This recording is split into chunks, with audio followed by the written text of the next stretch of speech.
Being here, I'm so excited to get this started with you. I've had the opportunity to speak with both of you over the last, couple of days, and this is going to be a really exciting session. So just to kick off, my name is Michelle Fisher. I lead strategy at Microsoft for marketing, advertising, and data monetization for our worldwide retail and consumer goods industry team. This is Neil. Yeah, this is Neil Adya. I am the Chief Digital Officer at BlackRock. Hi, I'm Peter. I am the Chief Information and Chief Technology Officer at Capital Brands, which the joke is nobody knows what that is, so we all say what we make, which is the NutriBullet, Magic Bullet lines of appliances. So. All right, now to the fun facts. Let's see here. So in college, I had an internship in the aerospace industry in the airplane engine repair shop, and I'm a certified magician. Well, the certified, that you gave yourself away. You saw that gleeful look. Yeah. And I'll be completely honest, I saw some of the magic tricks last night. Whew, those were very, very talented. And what does it mean, by the way, to be a certified magician? Well, I'm not really certified, I'm certifiable, but the reality of it is I'm a magician member at the Magic Castle. So if you've ever been to Los Angeles or in Hollywood, and if you ever want to come out there, it's a members-only club, but you have to be invited or be brought in by a magician member. So I am one of those members. Wonderful. And you used to work on planes. Yeah, I started my career as an aerospace engineer, and so as an internship on my first job, I had to repair airplane engines. So I have gotten into an airplane engine, I have changed the blades, and every time I fly, I cannot ignore the fact what engines they are. And so my kids go crazy. It's like, why do you care? And I care a lot about how these work. Well, that's amazing. I don't think I could get over that fact as well. Once you know, you know. So to go ahead and kick off, I think this is something, that's a topic that's interesting to just about anyone in this room. How do you earn and maintain customer trust when every single interaction that you're having with customers needs to be elevated better than the last interaction that you had with that customer? It's a hyper-personalized, hyper-digital age, and I think that we're all navigating this new era of AI and trust in our own ways, trying to figure out exactly what that means for our businesses. So they say trust takes years to build, seconds to lose, a lifetime to earn back. What is a recent digital experience that earned your trust? Yeah, I'll go first. Since we are in New York, let's pick a New York brand. For me, it's the New York Times. And New York Times, a traditional newspaper, people read it chronologically and in a hard paper form. And the transition to a digital world has been amazing over the last decade, and I've watched parts of it both as a business person, but also as a consumer. Two things stand out to me in terms of how they build trust. First and foremost, just the content, and trusted content that's true, and there's a lot of good things there, and that's been the traditional brand. But I think the biggest switch within the New York Times over the last decade or so is how they start fitting into the workflow of the customer. So I just give you an example. As nobody reads a newspaper by sections anymore. The new way of reading newspapers is that you get a notification, or you're on Facebook and you get you get the article. And that transition to have a non-linear workflow and support it through digital and personalize that, I felt that's a great transition, and I love the brand. I love the New York Times also. Peter, what about you? I have a bit of a contrarian view of that opening statement. So for us, we just start with great product. So that's the number one thing. And so it's an implicit, or at least an implied trust when a transaction happens. So I assume that there's a certain level of trust. And the reason I have that mentality is because when I got my first job out of college, my mentor actually sat me down and said, "You have my trust. God help you if you lose it." And so there's a certain goodwill in that, and you have to take that goodwill and actually treat it as such. So from our perspective, like one of the brands I absolutely love, and it's a freakish love affair. My wife and I both agree with this actually, is Costco. So we actually have date nights at Costco. I mean, who doesn't? Well, Those are wonderful. I'll see you there. Our son's, when he was a newborn, his first trip was to Costco. We actually have photographic evidence of this. So I've met with the CEO of Costco. I mean, but as a brand, it's a different relationship, right? But as a consumer, one of the things that they capture my trust is even if I buy things online, I can return it at Costco. And my wife always tells people I think differently. When I found out that Costco sells caskets, I've always wanted to buy one and return it at my local Costco. Like, how great would that be? Because they would take it back. And I'm waiting for them to actually ask, what's wrong with it, or why are you returning it? I'm just, it's not that comfortable, Yeah. or doesn't quite fit. Gave it a try, didn't enjoy it. Yeah. But the reality of it is, I mean, when I was in college, like Nordstrom had this sterling reputation for customer service, and there's a legendary story that somebody literally brought back a set of 4 tires, and they returned it to Nordstrom, and it's that level of really understanding and doing what they can to go out of their way to take care of the customer that has always been imbued in my mentality of that. Definitely, 2 really great examples. So can you tell us about, maybe not a brand specifically, but what is it that would lose your trust as a customer? Yeah, this is an interesting one. I won't name names, but it has to do with produce. Planned obsolescence as a technologist drives me absolutely insane. Any company that is willing to intentionally make a product obsolete or impact it negatively its performance because they know that you will be forced to buy another one of their products, to me is unethical. And it does not do anything right by me as a consumer. Give me the best technology. Use USB-C 3.0. You know, do the things that consumers really want, not what's best for your company. And that drives me absolutely insane. Software companies do this to me all the time.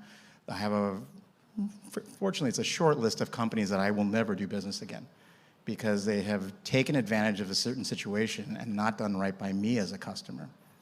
And so my perspective is there's no such thing as perfection, right? We've all gone to nice places and you've had certain expectations, whether it be service, restaurant, what have you. Things will go wrong. You just have to expect things will go wrong. The key for me is, what are you going to do to make it right? And if you do things to go out of your way to make it right for me, I will actually be even more loyal to you because you've done that. And so a lot of focus is always on the funnel down to the point of transaction. What I try to instill in my teams is that it's not okay just to get to the point of transaction. You have to understand the post-transaction funnel.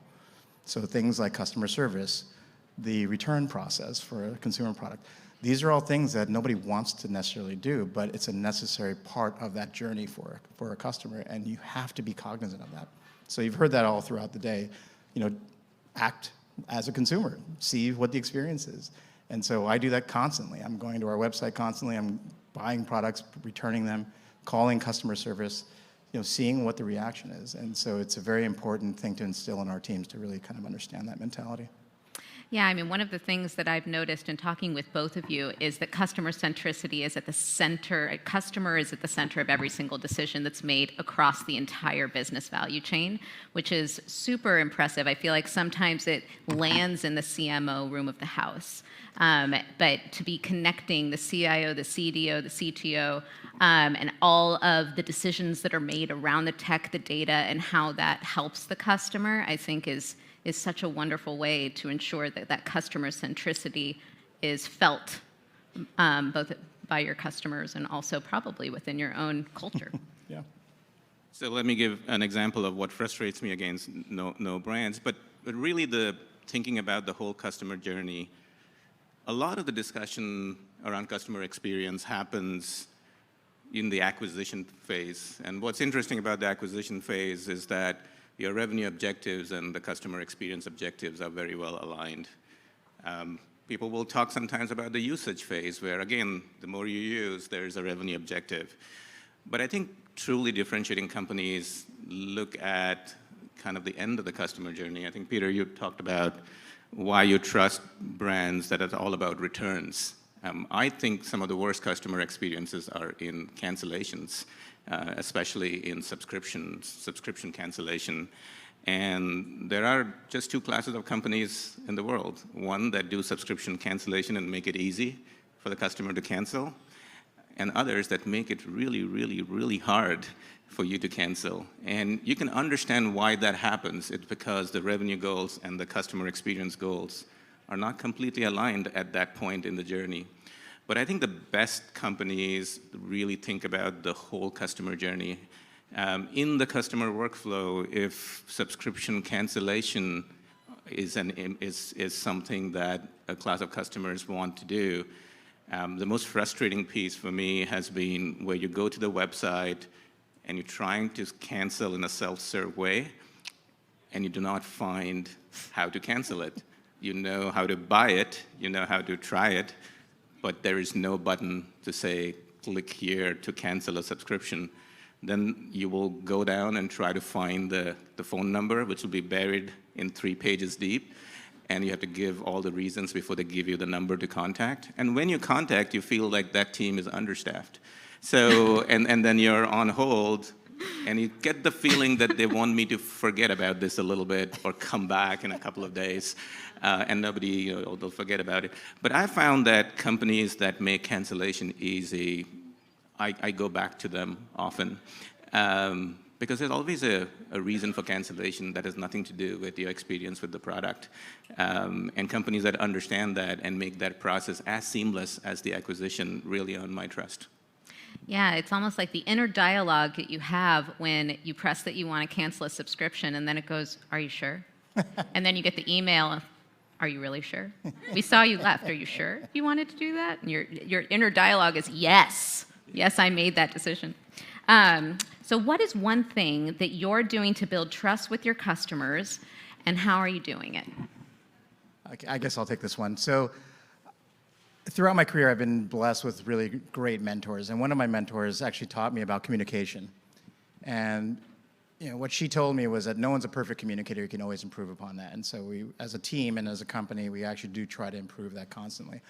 One of the things she taught me, though, was that 80% of conversation is actually listening.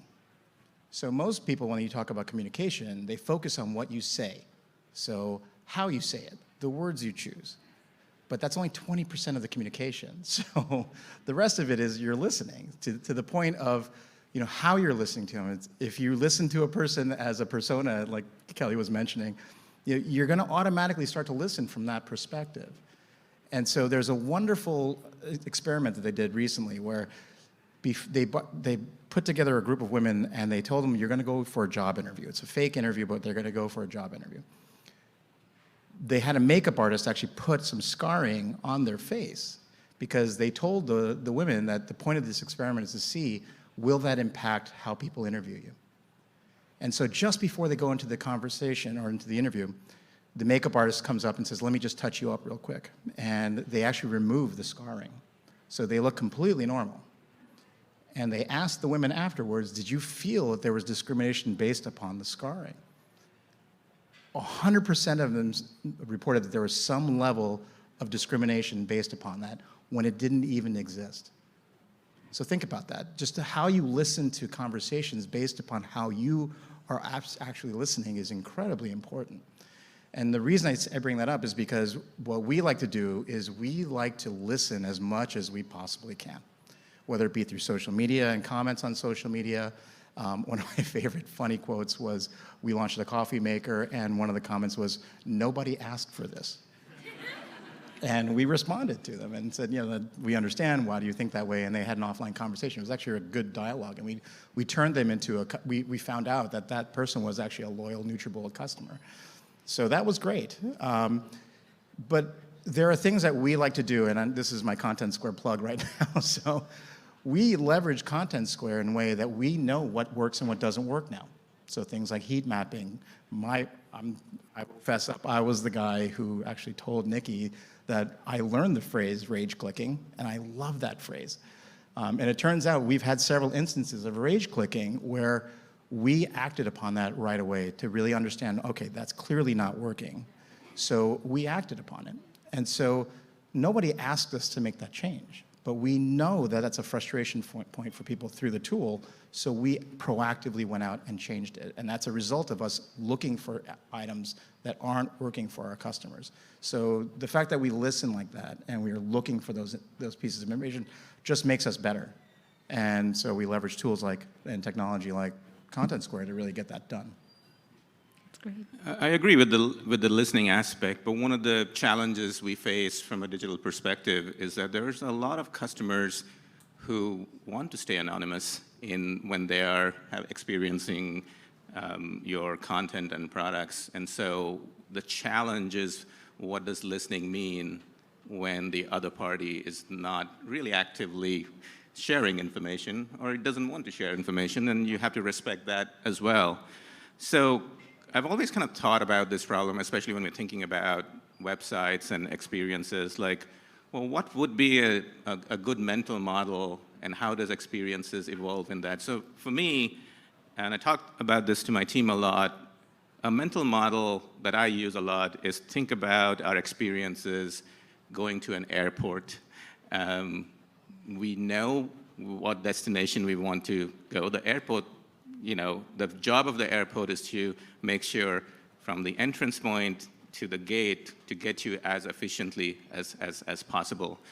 So in many ways, we have started thinking about our website, especially sites that attract a lot of different customers, that have a lot of different needs, that are coming for a lot of different purposes, as like equivalent to like that airport experience, where you just want to take people from entrance to their gate as efficiently as possible.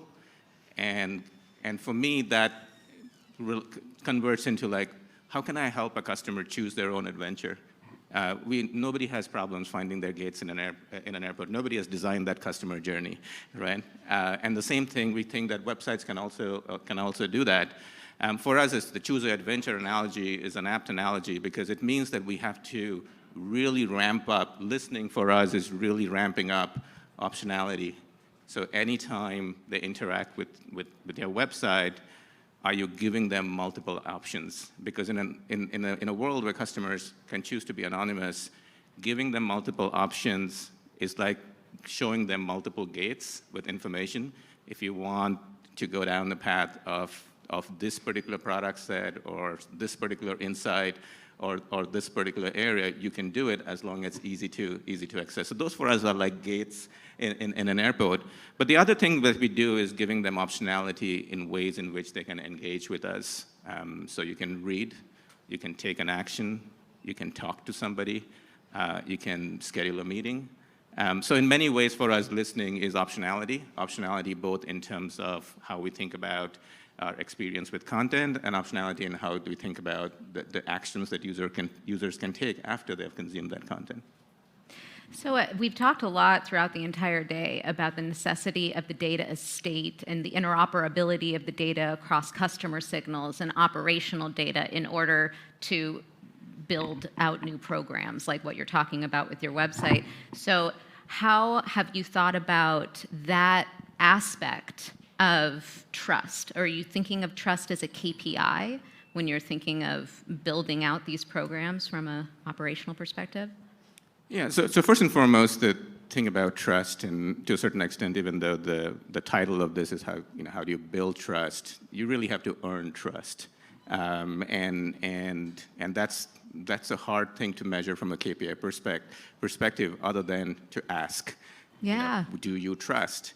For us, it's a lot of focus around really getting the voice of the customer through NPS, through other kinds of surveys. We really want to understand qualitatively as well as quantitatively what users are perceiving, where the frustration points are, and where is the breakage in that trust? Where is the breakage in the journey? Where's the friction? And no brand is perfect. We understand where those breakage points are and what needs to be fixed.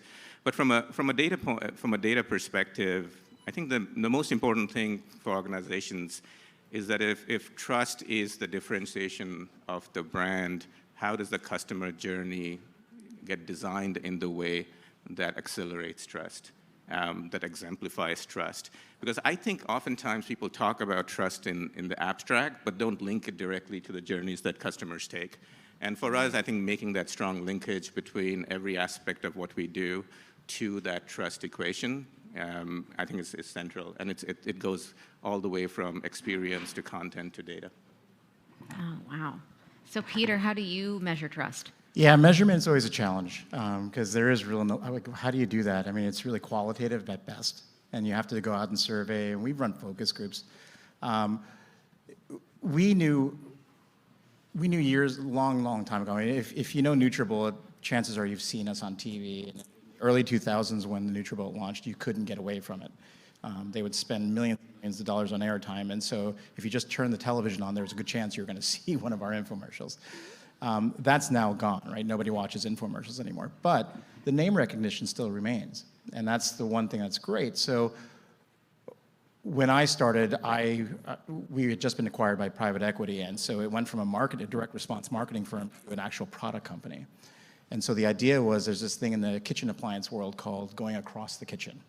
So we literally just had two blenders. We had the NutriBullet and the Magic Bullet, and they were single-serve blenders. And so we ran focus groups to say, if we design other kitchen appliances, would the NutriBullet name carry enough trust to be able to go across the kitchen? And we've since proven that's in fact the case. We're one of the top-selling juicer SKUs on Amazon. I mean, it's, you know, a lot of retail partners have reported that we actually generate traffic because of people coming to see our products when they find out it's exclusively or solely at either Walmart or Target or any of the other retail outlets. So again, qualitatively, we know that's the case. We would not have been successful if we didn't have that name trust with our products. And again, for us, it all goes back to we have to create great products. And once we have that, then we know we can actually build upon that through their experience and through their journeys. Now, it wouldn't be a session if we didn't discuss AI. So how are you incorporating AI into your trust programming? Can it coexist? Can AI and trust coexist? Yeah, so first of all, I think that, again, you have to earn trust. And the question is, how does AI fit into the journeys, your trust journeys? I've kind of told this to a couple of people. I think about AI in its current stage as like your 4-year-old kid. They do every day some amazing things, and you go like, wow, I did not know that he could learn that. But the next day... Spoken like a true parent. Yeah, but the next day, they make some really stupid mistakes, and you go like, wow, I did not know that that's possible as well. And so I think part of AI and trust is that the stage in which AI is today, there are lots of great potential. It has to grow up, has to become a teenager and an adult. And like every good parent, you really want to put guardrails against how you're using AI, just like you would never let your 4-year-old kid go out there and do stuff by himself or herself. So I think that's how we're thinking about it. A lot of good potential, a lot of experimentation, really thinking about where it exemplifies the brand trust journey, but where we also have risks that we have to mitigate, and really learn more. Yeah, for me, in a word, it's accuracy. I have not gotten to that trust level where I actually trust the accuracy of AI. We hear things, everyone's fearful of it, and I've had this discussion internally at our company. The reality of it is AI right now is a tool. And so the tool should help you make you more efficient, more proficient, and be able to do more. Those who fear that it's going to take over their job, that I think is way overblown.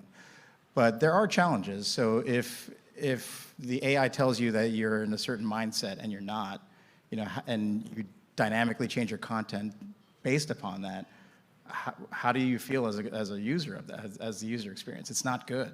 So I'm always very cynical of all these things, and you hear about hallucinations and fake facts that AI can come up with.